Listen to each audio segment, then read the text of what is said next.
Pag-usapan natin ngayon si Congresswoman Stella Kimbo, acting chairman ng Committee on Appropriations sa Kamara.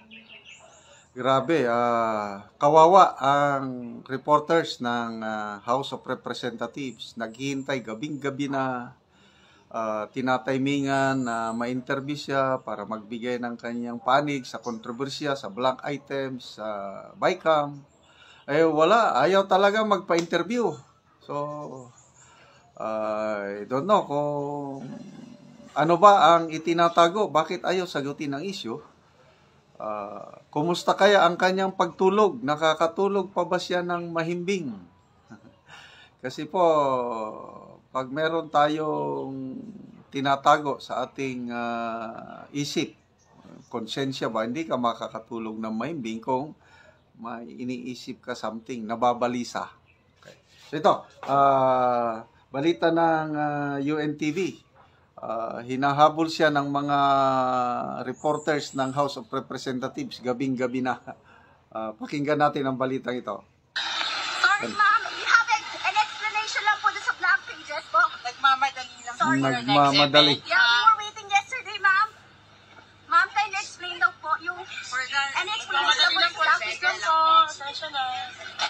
Umiwas si House Committee on Appropriations Acting Chairperson Marikina City 2nd District Representative Stella Kimbo na sagutin ang mga tanong tungkol sa umano'y blankong items sa Bicameral Conference Committee report para sa 2025 National Budget.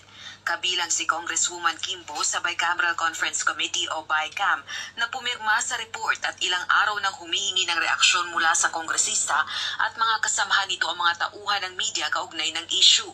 Pasado alas 9:30 gabi ng Huwebes, January 23, matapos dumalo sa isang hearing sa Kamara, hinabol ng House reporters ang mambabatas para muling tanungin hinggil sa mga aligasyon kaugnay ng budget.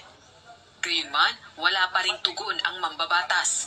Kung Stella, may issue. Nagmamadali lang siya. Pasensya na. Nagmamadali lang siya eh. Pero yung sa blank, Nagmamadali lang siya. Nagmamadali lang siya. Wala pang kongresista na bahagi ng BICAM ang nagsasalita kaugnay ng umano'y blankong item sa Bicameral Conference Committee report para sa 2025 National Budget.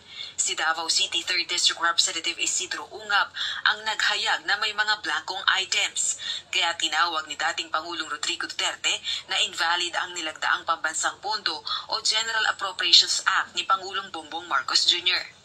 Si House Deputy Minority Leader, ACT Teachers Party List Representative Franz Castro naman ang ikatlong kongresistang nagkumpirmang may blankong item sa BICAM report para sa 2025 National Budget.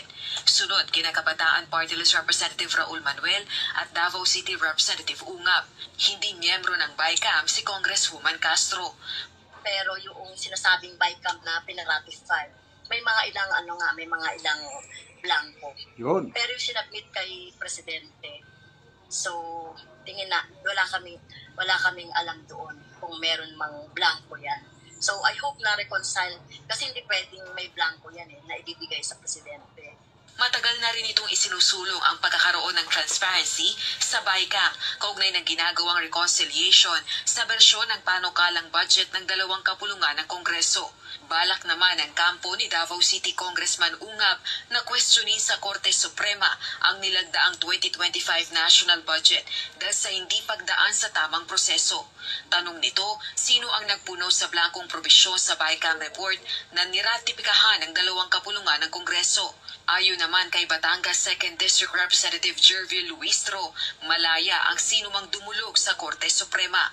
Let those interested people file the necessary petition or action in the Supreme Court. Tayo naman ay napakataas ng tiwala sa ating hudikatura. I believe that they will resolve it strictly in compliance with our existing rules and laws. Samantala, Okay, so yan. Aasahan nyo yan. Hindi magtatagal.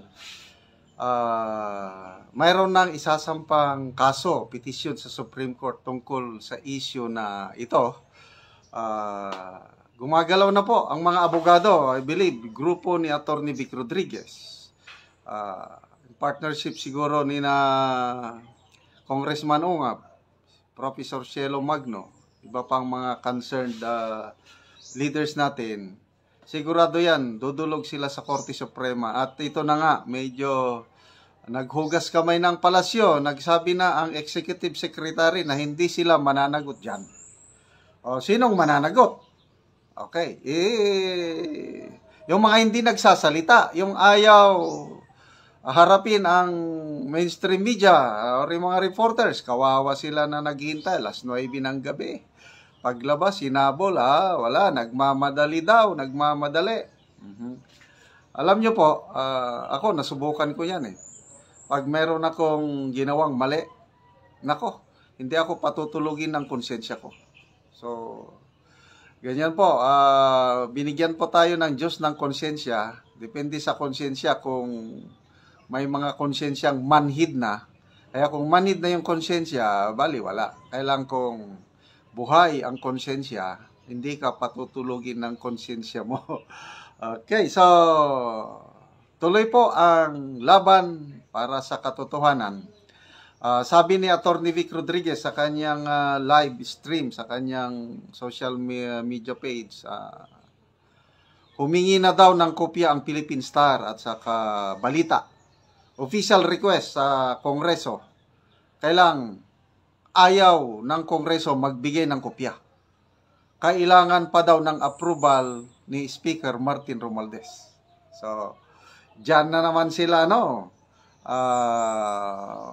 magagalit ang taong bayan yan pag patuloy nilang hindi sa publiko yung General Appropriations Bill. Kasi, mula sa BICAM report, ito ang basihan para magawa yung General Appropriations Bill. So itong bill na ito, kompleto na, wala ng blanco, yun ang isasubmit sa presidente. Pag pinirma ng presidente, nagiging General Appropriations Act na, batas na. Dito sa basihan, BICAM, may blanco, sino ang nag-fill in ng blanks? Bawal yun. Falsification of legislative documents, yun ang violation, sabi ni Atty. Vic Rodriguez. So, pasalamat tayo kay Atty. Vic na matapang niyang binabatikos itong si Congressman Stella Quimbo. Bakit ayaw sagutin ang tanong ng media? Anyway, pasalamat ako sa inyo mga kaibigan sa inyong panonood.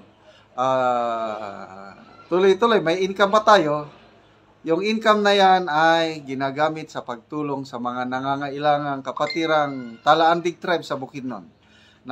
Tumutulong tayo sa kanila, nagbibigay tayo ng libreng yero at pako. Nare-repair nilang kanilang sira-sirang bahay o nakakapagpatayo ng bagong bahay. So, salamat sa inyong panonood, lalo na yung mga hindi nag-i-skip ng ads. Panoorin nyo ang video na ito na kasama kayo indirectly tumutulong sa mga kapuspalad nating Talaandig na tribe.